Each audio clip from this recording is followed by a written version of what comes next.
ce qui doit figurer dans mon business plan? Non, j'ai encore même du contenu, Patricia. J'aimerais bien en mettre encore un peu plus. On est là pour mettre de la valeur. On n'est pas venu raconter des choses qu'on trouve sur Internet. Bien évidemment, j'ai une petite liste parce que je les ai pas tous en tête, les éléments. Mais ce qui est important, j'aimerais revenir sur le résumé. Executive summary, c'est ce qu'on dit souvent en français, mais c'est le résumé principal. Et c'est la grosse difficulté qu'on a tous. On le sait dans le copywriting, on le sait quand on essaie de résumer quelque chose. Moi, j'avais énormément mal à l'école de résumer quelque chose. J'avais sans pas de problème à être dans la longueur, mais alors résumer. Imaginez-vous, vous avez un business plan de 15 à 20 pages. Qui va lire les 20 pages? Et bien souvent, ce qu'on fait, c'est qu'on lit, comme dans un bouquin. Quand on achète un bouquin, on le retourne et on regarde le résumé du bouquin. Et moi, personnellement, j'ai fait pareil à l'époque. Chez les candidats qui posaient leur candidature chez nous, j'en avais toujours, on exigeait un résumé. Parce que des fois, ils vous envoient 50 pages et personne ne les lit, on n'a pas le temps. Par contre, un résumé, si la personne est bonne dans ce qu'elle fait, elle doit vraiment ramener les éléments clés. Comme dans le BMC a des éléments clés. Je reviens avec le mot-clé. Le résumé doit avoir tous les éléments clés que vous avez dans les 50 pages ou dans les 10 pages. Un business plan n'a pas spécialement de longueur, mais il doit avoir du contenu. Il ne s'agit pas de quantité, mais de qualité. Ensuite, présentation du projet. Pardon? Une qualité chiffrée. Oui. Puisque tu parles de chiffres, revenons à l'élément essentiel. Le plan financier. Ouais.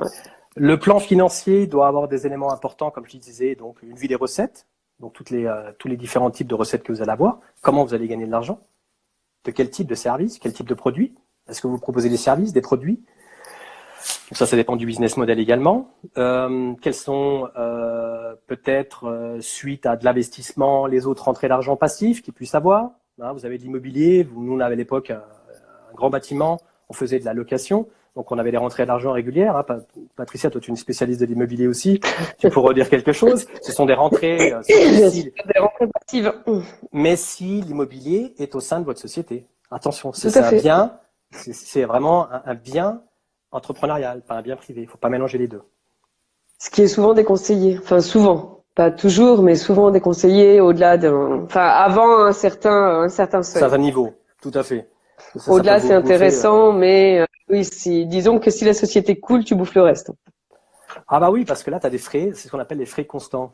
Frais constants? Fixed prices? Des frais fixes. Et ça revient tous les mois. C'est pour ça que bien souvent, j'ai eu des employés, des freelancers et tout ça que j'ai conseillé. Et ils me demandaient souvent, ouais, je suis sur le point d'acheter telle ou telle bagnole, parce que j'adore les belles bagnoles, surtout les voitures de collection. Est-ce que tu me conseillerais? Je dis non, parce que c'est des frais fixes.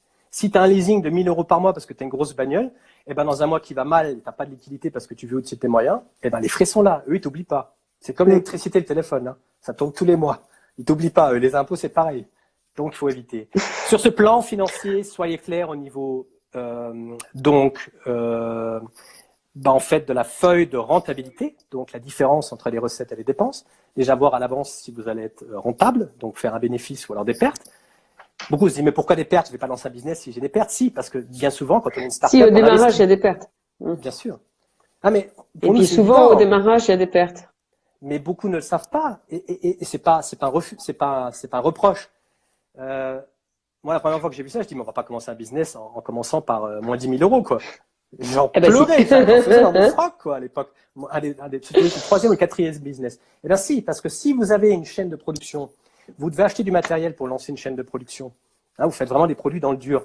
Eh bien, vous avez besoin d'investir dans des machines, dans de la matière première, des produits semi-finis pour pouvoir créer. Donc, il faut investir. Même sans aller jusque-là, on oublie souvent que notre première valeur, c'est le temps. Et quand on met un business en place, on va consacrer énormément de temps dans un premier temps à faire du contenu ou à mettre en place ce que l'on veut vendre.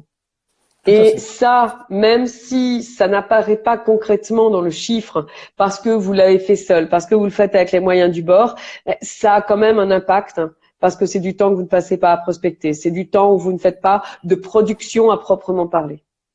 Donc ça a quand même un coût. Et ce coût-là, il faut à un moment donné, il faut le valoriser, parce que comptablement, il faut quand même qu'il apparaisse de façon à pouvoir avoir un levier et savoir combien de temps j'ai passé pour produire quoi et quel est au final mon prix de revient, ma rentabilité. Et ça, c'est quelque chose que je l'ai constaté chez les thérapeutes, chez les traducteurs, chez les gens de l'aide d'une manière générale, c'est qu'on ne tient pas compte de ce volume de production. Est-ce que vous mettez, je sais pas, 20 minutes pour écrire 2 pages ou est-ce que vous allez mettre 2 heures? Le coût, le prix de revient de votre page va pas être le même. Tout à fait. Et tout ça, ça a une valeur et tout ça, ça doit apparaître parce que le temps n'est pas démultipliable. Et ce que vous allez consacrer, si vous nous faites un business plan, on va dire, qui est sur 5 jours effectifs de semaine, si vous oubliez de calculer votre temps de mise en place, finalement, de mise en œuvre, ben, ce temps-là, il va se déporter sur le week-end. Parce que si vous avez considéré que vous faites, je sais pas, 5 heures de démarchage par jour et que vous travaillez 3 heures, si à côté de ça, il faut que vous fabriquiez du contenu de formation, que vous, je sais pas, communiquez sur les réseaux sociaux, enfin toute la masse, on va dire, de travaux qu'il y a à faire, bah, ils vont forcément se déporter à un moment donné. Donc ils ont quand même une valeur financière. Tout à fait. Et souvent, on n'en tient pas compte parce que on paye pas quelqu'un pour le faire, parce qu'on va pas débourser d'argent pour ci ou pour ça, et du coup, on a l'impression que c'est complètement transparent alors que ça ne l'est pas. D'où l'intérêt, comme je le dis tout le temps, de connaître sa valeur marchande pour pouvoir la monétiser, voilà, la mettre en chiffres réels. La monnayer. La monnayer, tu vois, monnaie. Par rapport à ce que tu disais, Patricia, c'est très très bonnes indications. Il y a aussi le fait de, moi je le conseillerais en fait de vraiment le mettre noir sur blanc, l'investissement. Qu'est-ce que vous allez investir en temps? D'où l'intérêt de savoir ce qu'on coûte à l'heure ou alors ce qu'on coûte à la journée. Ça ne vous dit pas que vous devez travailler à l'heure ou à la journée. Ça vous dit simplement qu'il faut pouvoir avoir une quantité derrière tout ça. Si ce n'est pas mesurable, ça va être difficile. C'est comme un objectif, ça va être mesurable. Et là, c'est pareil. Si vous avez à le mesurer, mettez-le en chiffres. Ce qui est encore important dans le business plan, par exemple, ce sont les analyses de marché, les analyses de concurrence. Ça, c'est très important. Dans quel domaine et sur quel marché vous allez lancer un produit? Ça, beaucoup l'oublient ou alors n'analysent pas vraiment comme il faudrait. Quelle est ma concurrence? Qu'est-ce qu'ils ont comme produit? Comment ils agissent au niveau du marketing? Est-ce qu'ils ont vraiment des canaux uniques ou alors ils sont sur différents types de canaux de distribution? Quels sont les types de produits? Quels sont leurs prix? C'est ça, faire une analyse de concurrence. Et ça, il faut vraiment le mettre dedans. Parce que si vous voulez faire des levées de fonds, et ben c'est là-dessus que moi, par exemple, je regarde et je sais que les business angels, c'est exactement la même chose. Ils regardent vraiment dans quel domaine, quelle est la stratégie marketing, quelle est la stratégie de distribution, donc de vente. Ensuite, on a des éléments comme les points organisation, management. Sur le plan de l'organisation, quelle sera la structure? Le statut juridique, par exemple. Est-ce que ça va être une SARL, une SCI? Est-ce que ça va être un statut d'auto-entrepreneur, etc. Soyez clair sur votre organisation. La gestion, qui va gérer? Est-ce que c'est autogéré ou est-ce que vous avez un directeur général, donc un managing director que vous engagez, etc., etc.